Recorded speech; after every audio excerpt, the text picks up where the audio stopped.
Mes bien chers frères, bonjour.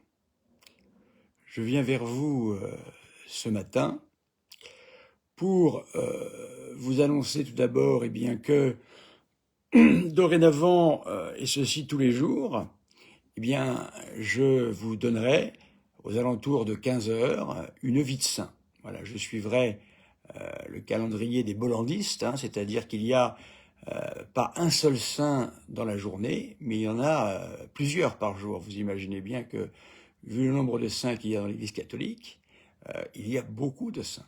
Donc aujourd'hui, je commencerai avec une sainte que j'ai annoncée. Je vous en raconterai donc l'histoire tous les jours à 15 heures, une sainte, un saint ou une apparition mariale. Deuxièmement, je voulais faire une réponse que je n'ai pas eu le temps de faire, et je préfère la faire maintenant, parce que je ne suis pas sûr d'avoir le temps de la faire plus tard. C'est une réponse que je voudrais apporter à disons que c'est peut-être un auditeur. Est-il bienveillant, malveillant, je ne sais pas. Il est très très rare que, pour ma part, je bloque des personnes. Pourtant, il y a de véritables dumouchiens, c'est-à-dire des gens qui viennent sur ma chaîne pour essayer un petit peu de mettre la pagaille.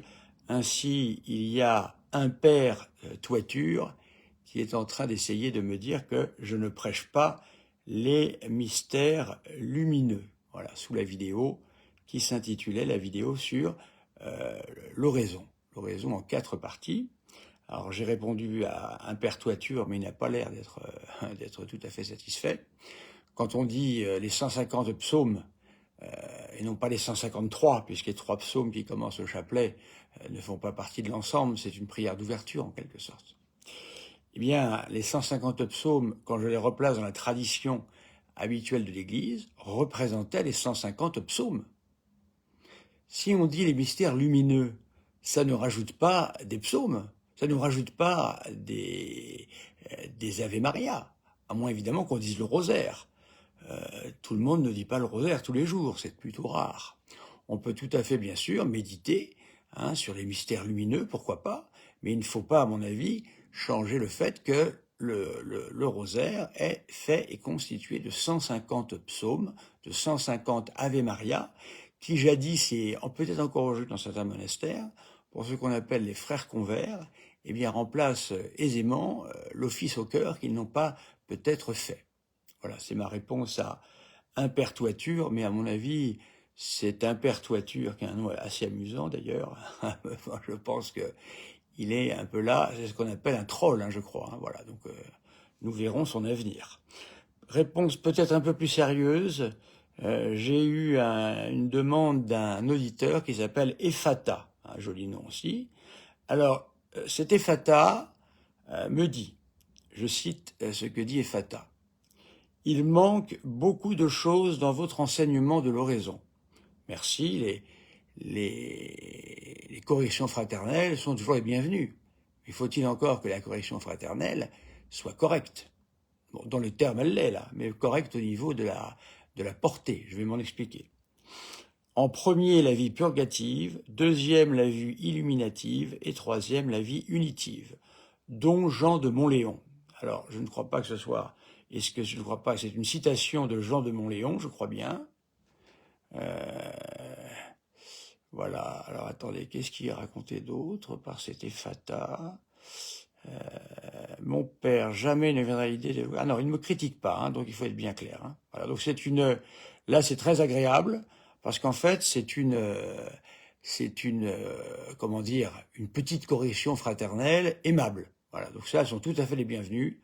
Je n'ai aucun problème avec ça. J'ai des problèmes lorsque ce sont des trolls, bien sûr, parce que les trolls sont là pour polluer l'atmosphère, mais toute contribution, même critique, venant d'auditeurs de bonne convenance, c'est le cas ici, puisqu'Ephata nous dit « Mon père, il ne me viendrait jamais à l'idée de vous critiquer, bien au contraire, que Dieu m'en préserve. » Voilà, j'ai tellement d'admiration pour votre sacerdoce.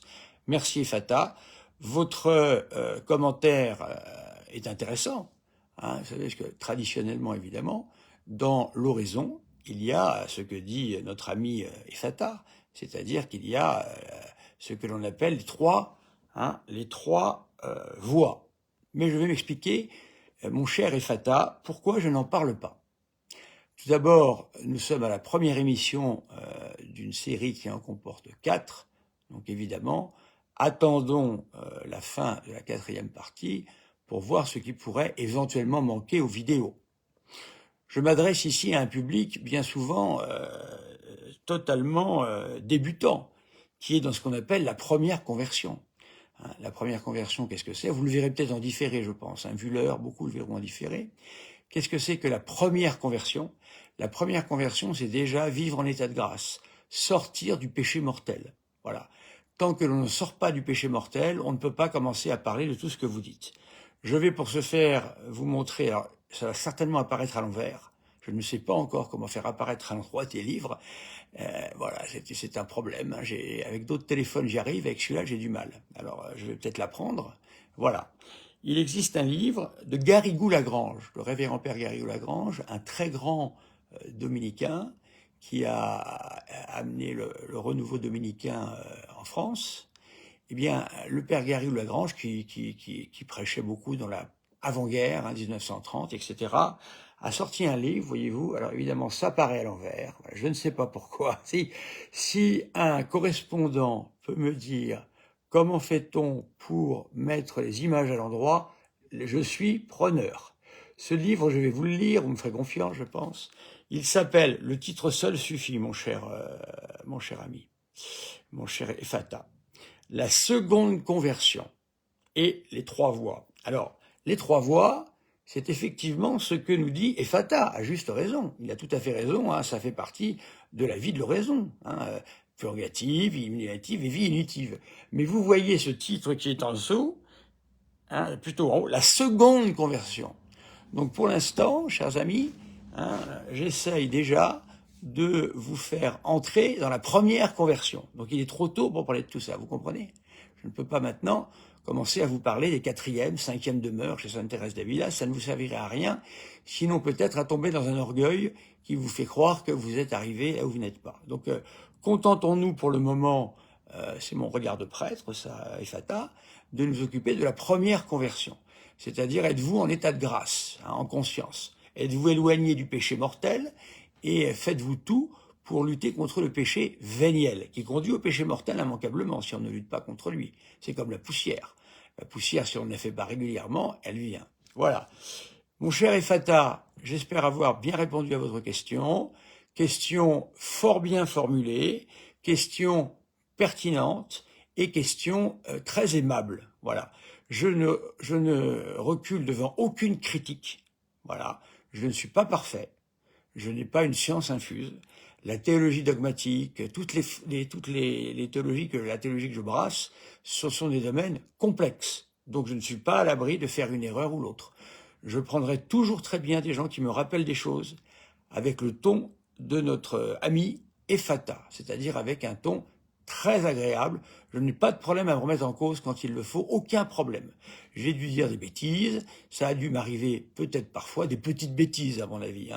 Ça peut être des erreurs de date, ça peut être des fois des petites erreurs comme ça. Voilà, des petites choses. Je ne suis pas imparfait, je ne suis pas parfait, pardon. Donc n'hésitez pas. Voilà. Mais c'est très important je ne prends pas les critiques de mauvaise foi, c'est pas la peine. Notre ami avec son vélocipède, là, je ne prends pas. Voilà, chers amis, un petit je vous salue Marie pour commencer la journée. Je vous salue Marie, pleine de grâce, le Seigneur est avec vous, vous êtes bénie entre toutes les femmes, et Jésus, le fruit de vos entrailles, est béni. Sainte Marie, Mère de Dieu, priez pour nous pauvres pécheurs, maintenant et à l'heure de notre mort. Amen. Le Seigneur soit avec vous, et que le Seigneur vous bénisse tout au long de cette belle journée qui s'annonce de carême devant nous, le Père, le Fils et le Saint-Esprit. Nous avons donc aujourd'hui 2 rendez-vous, la journée est copieuse. Nous avons rendez-vous à 15h avec notre inauguration des vies de saints, voilà. Et nous avons un rendez-vous ce soir à 18h pour parler du péché originel et en profiter pour faire quelques remarques fraternelles aussi, que j'accepterai du côté d'Arnaud Dumouche, bien sûr, il n'y a pas de problème. Arnaud Dumouche me fait des remarques sur ce que je dis en les justifiant, il n'y a aucun problème. Je ne pense pas qu'il les fera. Je vais donc parler de sa dernière vidéo sur le péché originel, justement, qu'il a fait avec 2 amis ou 2 correspondants, je ne saurais que dire. Voilà, donc ils s'appellent, comment s'appellent ces deux correspondants? Kevin et Vanessa. Kevin et Vanessa qui posent des questions, voilà.